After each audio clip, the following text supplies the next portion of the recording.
Well, he's had some great things to say, especially when he's trying to give some game to dudes about the street life and how to navigate away from that and create something better for yourself. But right here, I don't feel him on this. All right, man. We've been talking about podcasters. Let's talk about the homie Wallo. Wow, now this is very random. He writes a letter to rap.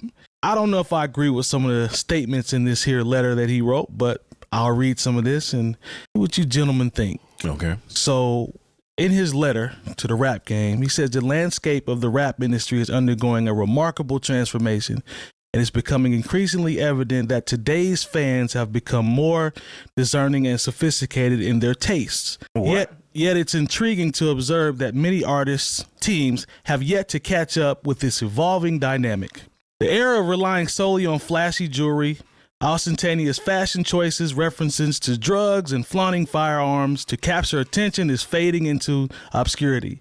What truly resonates with audiences now is not the gimmicks, but rather the power of authentic, high-quality music. What is he talking about? Where has this brother been? Prison. Man, yeah, that's right. I literally just did the Westbrook face in my head. What? Because you remember Juicy J came out and talked about I think he said 40%, and how rap is fading and trending downward and all that. But Wallo came in with this letter. Based off what I just read, there's no way he's been. Can you not pay attention? Because I don't know what he's talking about here with especially high quality music, rather the power of authentic high quality music. Where is this being received, especially on the mainstream, or am I missing something? Nah. Look, one of the most high quality rap release I've heard, not just this year, but in years, is the Killer Mike. And that is not setting the Billboard or whatever on fire. Right. But we can't use that as a metric because once again, Killer Mike is an artist. He's not a content creator. Just like we've talked about before. I mean, but he says for a significant period, it seemed like attention-grabbing antics and manufactured controversies were the driving force behind the rap game's success. Still is. However, this era is gradually drawing to a close. The numbers, particularly those on platforms like YouTube and Spotify, Apple charts, are painting a starkly different picture. They reveal that it's not the manufactured motion or shock value that propels artists to the forefront, but the quality of their music and the genuine connection they establish with their listeners. I beg to differ. That is absolutely false. Yeah. Bro, Unequivocally we're in the false. era of Sexy Red. I must be tripping because Sukiyama, and before that it was Old Town Road guy. And a whole bunch of people in between. Yeah. Sure, there are always going to be niche hip hop fans that, definitely want that, and they're not going to pay attention to it. But we can go no farther than the numbers of our own show, depending on what segment we talk about and clip we talk about, to show that is absolutely not true. Like, sure, we get I would say better listenership from the segments where we do deep dives into this stuff. Right. Like the quality of the listen is definitely higher. But if we're talking about sheer numbers and the amount of people that we grab whenever we kind of talk about something that kind of falls in this other category that he's talking about, those numbers are supremely higher, and it's not even close. Look, when we talk, I can't believe he wrote this.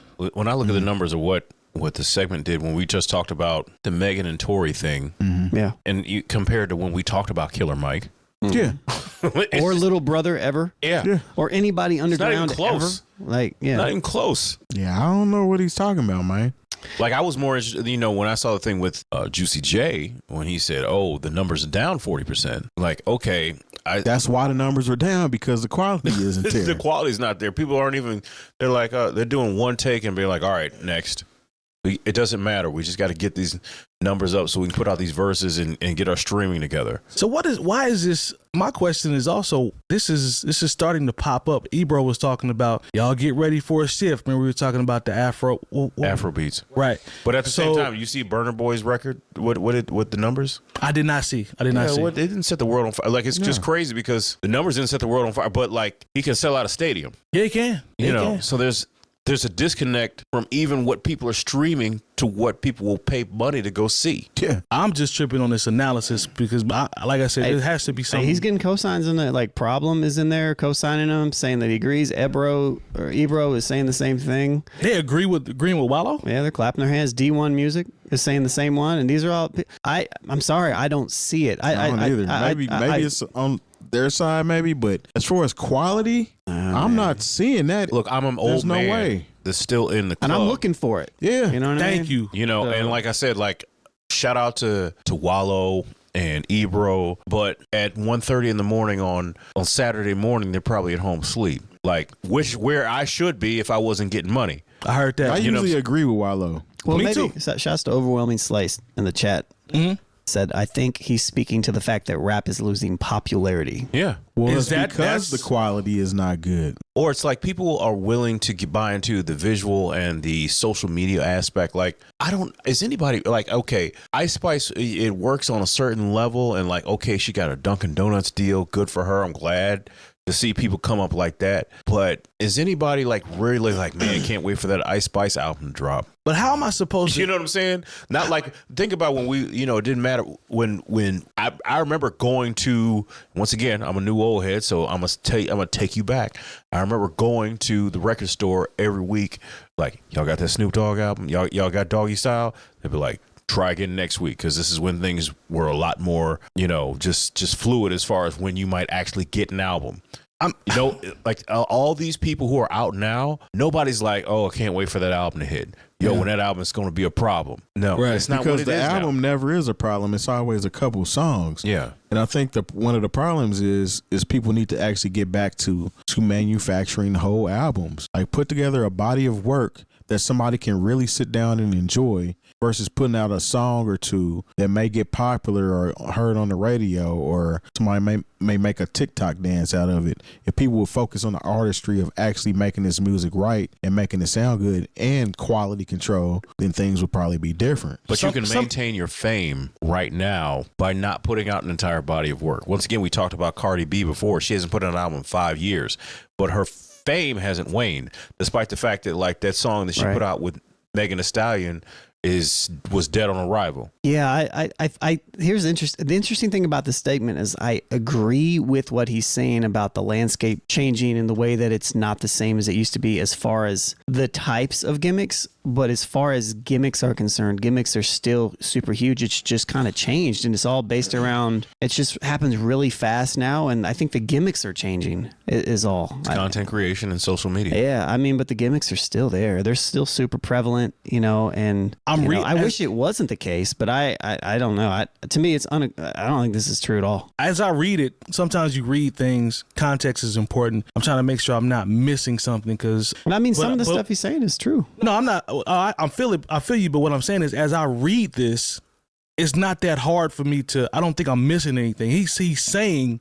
what he's saying, I just don't agree. Like the two paragraphs that I read, I don't agree with. I don't see it. I just don't see people gravitating to high quality music. Yeah, like, where is that happening at? Is that something we missing? I mean, I think people always gravitate towards music they enjoy, and I agree. I think there's always people. I mean, don't get me wrong. We're always critical. We've been critical of this stuff since episode 1. You know what I mean? But, you know, we just talked about Drake numbers. You know what I mean? Like, this is not a good project, and people are right there behind it in a different type of gimmick. You know what I mean? Like, he's doing a gimmick in a way. Now, granted, he's not doing rap music, but...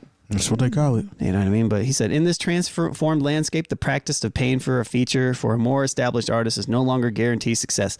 True. That hasn't been a thing for a minute. Yeah. You know, it's increasingly apparent that each artist has their own unique impact, and success is often built on the individual merit rather than collaborations of their own.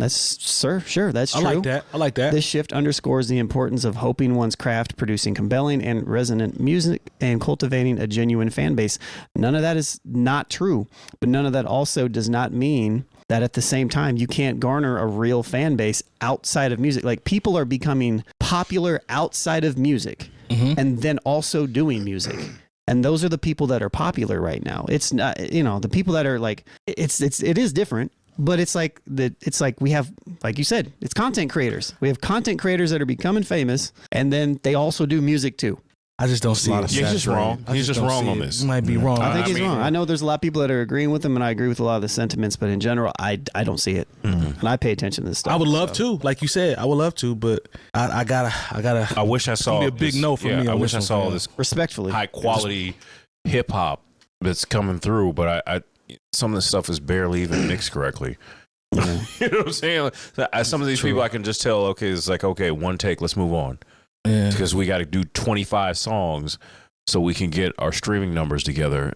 No, this is not the era of high quality music. Your boy Ice-T, I don't know if you saw that, but he was being interviewed and he talked about full albums, and Terry was talking about how there were stories and certain concept albums and reading liner notes and going through all that. And he said he doesn't think that's going to return anytime soon because everything is so microwaved. And he said, he talked about how personal, we've talked about this before, how personal you can get with records and how they were set up. So, we talk about high quality music. Yeah, if I was seeing a lot more of that, then maybe I'd be like, yeah, Wallo, you on to something. But everything is still microwave to me. Instant music, 30 seconds, and we on to the next one. So. Yeah. I don't know. Maybe his, I'll just close out and say, I think in general, a lot of what he's saying is true in this statement. But I don't believe it's, I don't think it's moving in a way that's like necessarily positive, if that makes sense. I think it's just doing more of the same in a different way. Shout out to Wallo. He's had some great things to say, especially when he's trying to give some game to dudes about the street life and how to navigate away from that and create something better for yourself. But right here, I don't feel him on this. If he could point me directly to where all this high quality music is, I would love to see it. That'd be one thing. But honestly, but that's not really what he's saying, is it? Yeah. That's what it sounded like. That's what it sounded like to me for some of it. He says, what truly resonates with the audience now is not the gimmicks, but rather the power of authentic, high quality music. That's not true. Yeah, the only thing that resonates with people is gimmicks. Yeah, it's just gimmicks. It's gimmicks that you can consume in 15 seconds. Yeah, exactly. What do you think? All this TikTok, these are all gimmicks. Yeah, it's all gimmicks. So yeah, whatever. Hey man, microwave generation, brother. Yeah, I mean, we have short clips that we drop every week. Those are gimmicks. Yeah, I mean, not really, but I mean, it's just a way to hopefully get you interested, so you come check out our full content where we talk about this. You know what I mean? There you go.